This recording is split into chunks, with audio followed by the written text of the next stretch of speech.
I'm not gonna lie, half the reason that I decided to do this video was because I have a countdown till Christmas going on and I'm getting pretty excited for it already, even though it's just the end of July. Hi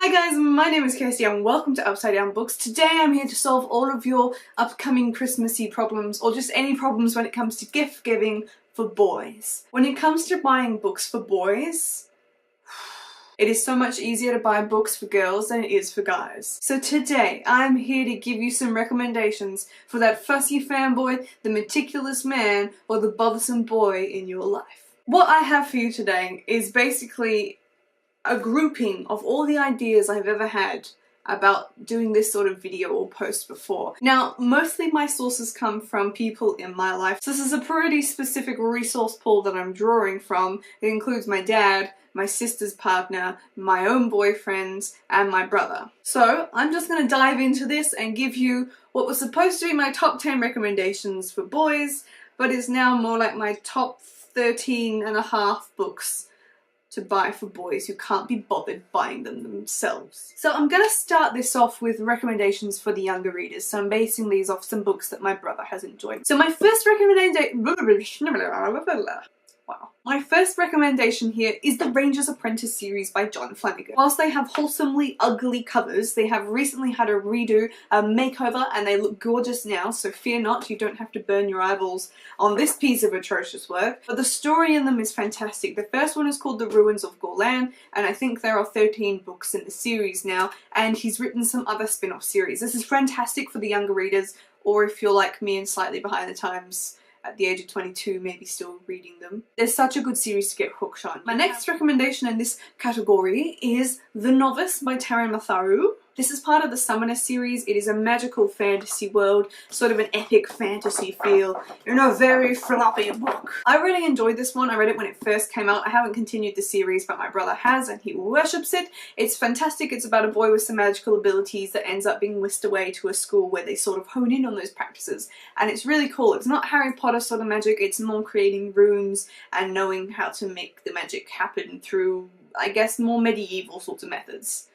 That wasn't a fantastic description, but there's some good fighting, there's some solid characters, and there's a castle in this. Now, if we're sticking with this sort of fantasy theme, as the boys get older, another good book for them to read is Eragon. Eragon is a great read for everyone. The problem is that your person you're trying to buy for probably has already read it if they like their books. If they're not much into reading, don't give them this one. This is a heavy read. It's high fantasy, it's about dragons, it's very Game of Thronesy, and what's the other one called? Lord of the Rings, like that sort of feel to it. So you're very entrenched in this fantastical world. But if they do enjoy those sort of books and they are very much so a reader, then if they haven't read this, then you obviously need to remedy that and get them the entire series. Moving on to some heavier reads for the people out there who are motivated to stick through it till the end, here are a couple of recommendations. First of all, we of course have Game of Thrones. And because if they haven't read Game of Thrones, they haven't read epic fantasy. That's a lie. You know, they could have read Eragon, or they could have read Lord of the Rings, or quite a number of other books, but that's beside the point. It's a massive book,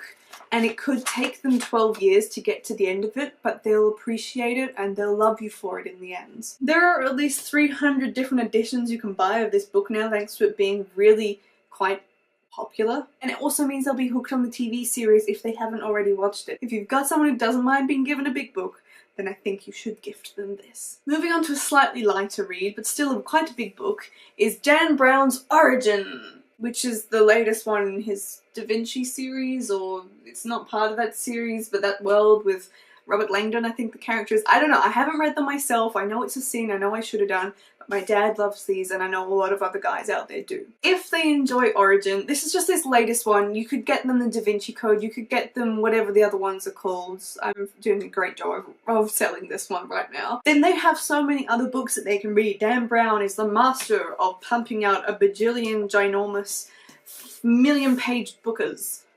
That was a sentence. So I recommend that you recommend giving.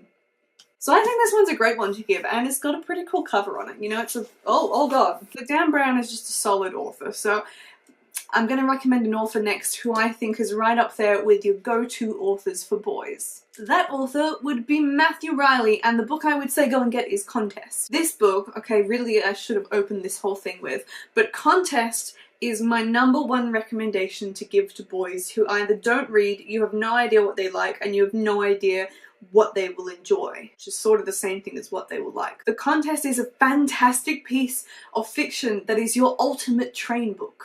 If you give someone Contest, they will never cease to turn to you for advice for what book they should read next. This book is about a father and daughter who kind of get sucked into this portal by accident, which brings them to this supernatural, fantastical contest in a library in New York, I believe. So yeah, this one is a must-do. If you are stuck and you have no idea what to get them a Matthew Reilly book, get them Contest. Continuing with this more sort of light-hearted thread of books, my next recommendation is Good Omens by Terry Pratchett and Neil Gaiman. This one gave me a good solid laugh. I have been recommending it to everyone to read. I think it's a really light-hearted read. It's a little bit of a slog when you first get into it.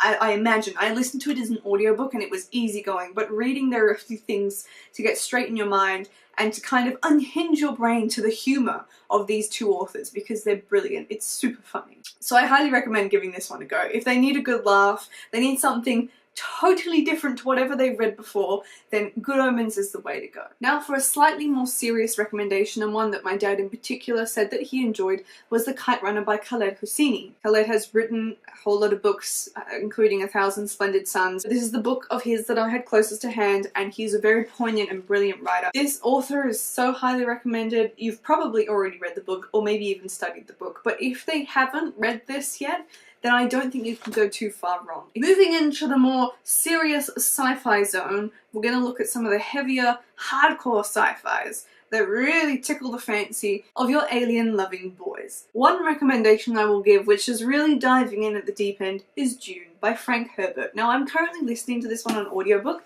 I'm falling off the bed and I am enjoying it, but holy smokes is there a lot to take in. It's sort of like this avalanche, this massive dump drop of information as Herbert's like, here's my world, onto your brain. And you're like, what? I don't understand anything. If you've got someone who loves their genres and their sci-fis and they haven't read this is like a cult classic, then they should definitely be reading this one.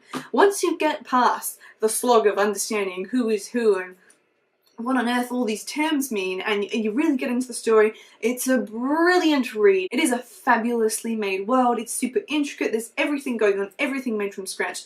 I think it is a brilliant pick for your sci-fi lovers. Leading on from that, I then have Red Rising by Pierce Brown. Brilliant book, excellent to read in one hit, and just sort of absorb all of the awesome that happens in this book. This is actually like Hunger Games for boys. That's what I would say this is. This is about a world that is divided by colours in a social stratified structure, and the main character comes from the lowest of the low, and in this sort of rebellion, cloak and dagger sort of movement that's going on, he ends up coming into the upper world and physically being remade into one of the top dogs, and he competes with them to try and get into basically the ruling system. That's a very simplified way of putting it. It's fantastic, and it's got just the right amount of sci-fi in it without being too overwhelming, and there's lots of terms, but there's really nothing in comparison to Dune. So highly recommend picking this one up for someone who is maybe into their genre and wanting to try something new and needs something that's not too in-depth, you know? This is still definitely a really good train book. The last two books that I have to recommend for you today are both by the same author, whom I love, and that is Andy Weir. Andy Weir wrote The Martian, which the world died over because it was so great, and then he wrote Artemis, which just sold out everywhere because people still loved The Martian so much and they wanted more. But they're two different books. But it follows Mark Watney as he ends up stranded on Mars, an uninhabitable planet, and has to survive for an incredibly long time with nothing but a few things left over from like the ship that got semi-destroyed and resources left behind, until a rescue mission can turn around and come and try and pick him up. It's really funny. I think it's much better in the book format because you get all of his like mental bantering with himself to keep himself sane. It's a quick read, it's really fun. Like, I would literally just stand in a corner of a bookstore and throw this at people and be like, you need to read this. You'll enjoy this. This is how you win their hearts over, ladies. Give them the gift of the Weir. And that being said, we have the other sci-fi that recently came out called Artemis, which my dad really enjoyed, so I'm putting this on my list to say, heck, if you want to give them 2 books, just buy all of Andy Weir's books and gift them in a bundle and they'll be so happy. By total lie, I actually thought of 3 other things I want to quickly recommend to you, but I'm going to be really quick, I promise. They're 3 graphic novels, and I thought I would just dip into this because they're probably, that's, you know, an important thing to address here. Graphic novels are great, graphic novels are quick, graphic novels are slightly expensive, but they're worth the money. And these are the 3 graphic novels that you need to give them. The Wicked and the Divine, Volume 1, by Gillen, McKelvey, Wilson and Cowles. This is about gods on Earth, and it has some gorgeous pictures in it. It's brilliant. It's teenagers basically worshipping modern gods sort of thing. It's fabulous. They're gonna love it. It's a little bit crude, it's a little bit confronting, but it's brilliant and a quick read, and just, it's good, okay? It's good. The next one is, of course, Saga. This is a fantastic read, although one perhaps not to read on the train. It's very graphic, many sex scenes in it, many other very you know, non-child appropriate things. Please don't get your children or your little brothers graphic novels if they are of the young age. The last one is Descender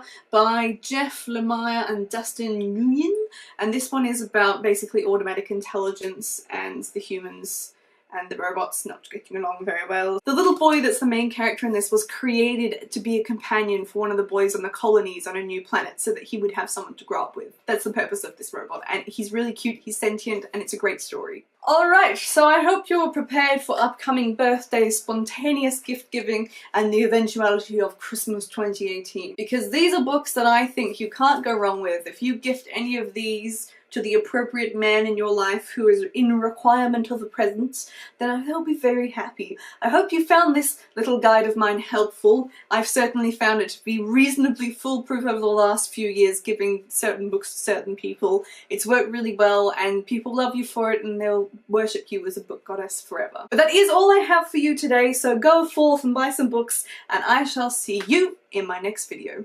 Goodbye! Yep, I'm surprised I didn't drop them sooner.